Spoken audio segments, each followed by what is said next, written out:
If you've lost access to your X account, formerly Twitter, don't worry. Whether you forgot your password, got locked out, suspended, or hacked, here's a simple step-by-step guide to recover it.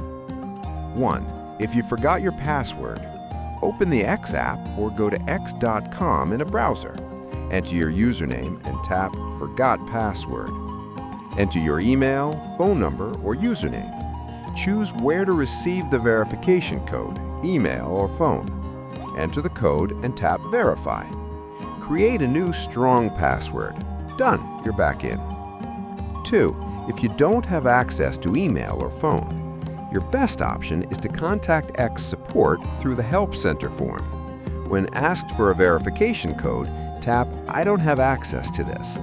Select your issue, regain access, reactivate account, appeal suspended or blocked account.